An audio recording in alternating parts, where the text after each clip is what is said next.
Nilambur MLA. PV. Anwar പറയുന്ന സ്വർണ്ണക്കടത്തിന്റെ പൊള്ളത്തരങ്ങൾ വെളിപ്പെടുത്തി സ്വാമി doctor Bhargavaram. വിവരമില്ലാത്തവർ പറയുന്ന വെട്ടിത്തരങ്ങൾ വെള്ളം തൊടാതെ വിഴുങ്ങി വാർത്ത നിരത്തുന്ന മാധ്യമങ്ങൾക്കും ഇത് മറുപടിയാണ്. സമീപ വർഷങ്ങളിലാണ് ഏറ്റവും കൂടുതൽ സ്വർണം മലബാറിലെ വിമാനത്താവളങ്ങളിൽ നിന്നും പിടിച്ചത്. ഇത് തന്നെയാണ് ഇവിടെ വിഷയം. ഇങ്ങനെ പോലീസ് സ്വർണം പിടിക്കാൻ പാടില്ല, മയക്കുമരുന്ന് പിടിക്കാനും പാടില്ല. മലബാറിന്റെ ഭരണം ഈ നിലയിൽ സ്വർണം കടത്താനും മയക്കുമരുന്ന് കടത്താനും ഞങ്ങളുടെ കാൽക്കീഴിൽ വെക്കണം. അതിനായി സ്വർണവും മയക്കുമരുന്നും പിടിക്കുന്ന മുഴുവൻ പോലീസ് ഉദ്യോഗസ്ഥരെയും വേട്ടയാടും, നാറ്റിക്കും. മലപ്പുറം താവളമാക്കിയ തൽപര കക്ഷികളുടെ നിലപാടാണിത്. അതായത് ഒന്നുകൂടി കൃത്യമായി പറഞ്ഞാൽ, മലബാറിലെ വിമാനത്താവളങ്ങളിൽ സ്വർണം എത്തുന്നു, ഇത് കസ്റ്റംസ് പിടികൂടാതെ അവർ കടത്തിവിടുന്നു. തുടർന്ന് കസ്റ്റംസ് ഈ വിവരം പോലീസിനെ അറിയിക്കുന്നു, പോലീസ് ഇത് പിടികൂടുന്നു. ഇങ്ങനെ പോലീസുകാർക്ക് സ്വർണം പിടിക്കാനും അവാർഡ് വാങ്ങാനും വേണ്ടിയാണ് എയർപോർട്ടിലെ കസ്റ്റംസുകാർ ഇത്തരത്തിൽ സ്വർണം പിടികൂടാതെ കടത്തിവിടുന്നതും തുടർന്ന് പോലീസിനെ കൊണ്ട് പിടിപ്പിക്കുന്നതും. ഇത്രമാത്രം വിവരമില്ലാത്ത വസ്തുതാവിരുദ്ധമായ വിവരങ്ങളാണ് വിവരദോഷികൾ മെനയുന്നതും. മാത്രമല്ല, എന്താ ഇപ്പോൾ പി.വി. അൻവറിന്റെ മുഖ്യ വിഷയം? പോലീസ് സ്വർണം പിടികൂടുന്നതോ? പോലീസ് സ്വർണം പിടിക്കുന്നതിനും കള്ളക്കടത്ത് തടയുന്നതും നല്ല കാര്യമല്ലേ? എന്നാൽ പിടികൂടുന്ന സ്വർണം മുഴുവൻ കണക്കിൽ എത്തുന്നില്ല എന്ന ആരോപണം ഉന്നയിച്ച് സ്വർണ്ണക്കള്ളക്കടത്ത് തടയുന്നതിനെ കാടടച്ച് വിമർശിക്കാമോ? ശരിക്കും വിവാദവും പരാതികളും ഉണ്ടാകേണ്ടത് പിടികൂടാതെ പോകുന്ന സ്വർണ്ണക്കള്ളക്കടത്തിനെ കുറിച്ചല്ല. പിടികൂടിയ സ്വർണ്ണക്കടത്തിനെ കുറിച്ച് വിവാദമുണ്ടാക്കുന്നവർ എന്തേ പിടികൂടാത്ത സ്വർണ്ണക്കടത്തിനെ കുറിച്ച് ഒരക്ഷരം മിണ്ടാൻ തയ്യാറാകുന്നില്ല? സ്വാമി ഡോക്ടർ ഭാർഗവറാമിന്റെ ഫേസ്ബുക്ക് പോസ്റ്റ് ഇങ്ങനെ: കസ്റ്റംസിനെ മറികടന്ന് പുറത്തെത്തിക്കുന്ന സ്വർണം പിടികൂടിയ കേസുകൾ ഒരുപാട് വർദ്ധിച്ചുവെന്നും ഇങ്ങനെ സ്വർണ്ണക്കടത്ത് കേസുകൾ പോലീസ് പിടിക്കുന്നത് ഉദ്യോഗസ്ഥർക്ക് അവാർഡ് നേടാനും കസ്റ്റംസുമായി ഒത്തുകളിച്ചും ആണ് എന്നുള്ള ആരോപണവും ഉയർത്തിയിട്ടുണ്ട്. ഈ ഒരു ആരോപണം തന്നെ ദുരൂഹമാണ്. ഇതിന് ഒരു മറുവശം ചിന്തിച്ചു പോയാൽ, കസ്റ്റംസിലെ ചിലരെ സ്വാധീനിക്കുകയോ ഭീഷണിപ്പെടുത്തുകയോ ചെയ്തുകൊണ്ട് സുരക്ഷിതമായി പുറത്തെത്തിക്കുന്ന സ്വർണം പോലീസ് പിടികൂടുന്നത് മൂലം സ്വർണ്ണക്കടത്തുകാർക്ക് വൻ നഷ്ടം സംഭവിക്കുന്നു എന്നാണ്.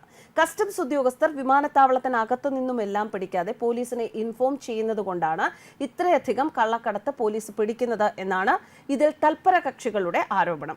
കസ്റ്റംസ് മുൻകാലങ്ങളിൽ പിടിച്ചിരുന്നതും ഇപ്പോൾ പിടിക്കുന്നതും പരിശോധിച്ചാൽ പൊളിയാവുന്ന ആരോപണം മാത്രമാണ് ഇത്. മറ്റൊരു പ്രധാനപ്പെട്ട വിഷയം മയക്കുമരുന്ന് കേസുകൾ പിടിക്കുന്നത് സംബന്ധിച്ചാണ്. മലപ്പുറത്താണ് ഏറ്റവും കൂടുതൽ മയക്കുമരുന്ന് കേസുകൾ ചാർജ് ചെയ്തിട്ടുള്ളത് എന്നും ഇത് ബോധപൂർവമാണ് എന്നും അവാർഡ് തരപ്പെടുത്തുവാൻ ആണ് ഉദ്യോഗസ്ഥർ കേസുകൾ ചാർജ് ചെയ്യുന്നത് എന്നുമാണ് തൽപര കക്ഷികളുടെ ആരോപണം.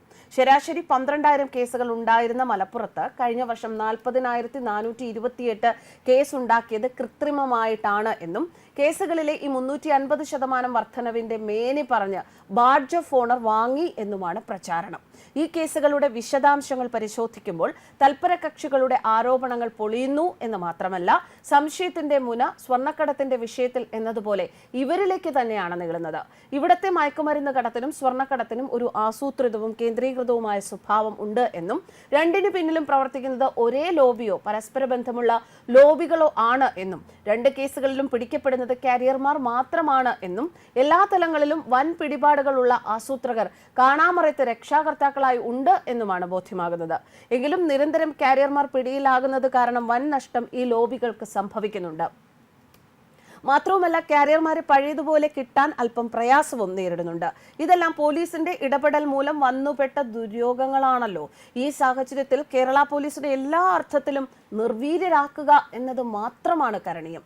അതിനുവേണ്ടിയാണ് ഉദ്യോഗസ്ഥർക്ക് നേരെ ഭീഷണി, അപകീർത്തിപ്പെടുത്തൽ, ബ്ലാക്ക് മെയിലിംഗ്, കീഴുദ്യോഗസ്ഥരെ ഭിന്നിപ്പിക്കൽ, രാഷ്ട്രീയ സമ്മർദ്ദമൊരുക്കൽ, വിവാദങ്ങളുടെ കേന്ദ്രമായി ചിത്രീകരിക്കൽ, വ്യക്തിഹത്യ, കള്ളക്കേസുകൾ ഒരുക്കൽ തുടങ്ങിയ കലാപരിപാടികളാണ് പ്രയോഗ പദ്ധതിയിലുള്ളത്.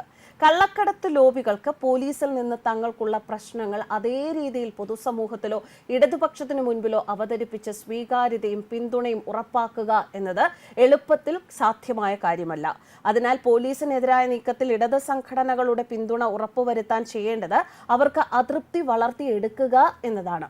പാർട്ടിയുടെ ഏരിയ സെക്രട്ടറിമാർക്ക് പോലും പോലീസ് സ്റ്റേഷനിൽ ചെന്ന് നീതി ഉറപ്പുവരുത്താൻ കഴിയുന്നില്ല എന്ന തൽപര കക്ഷികളുടെ വിലാപം ഈ പശ്ചാത്തലത്തിൽ മാത്രം മനസ്സിലാക്കേണ്ടതാണ്.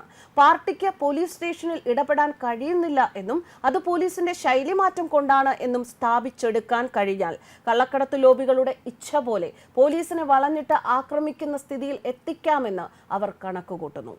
ന്യൂസ് ഡെസ്ക് കർമ്മ ന്യൂസ്.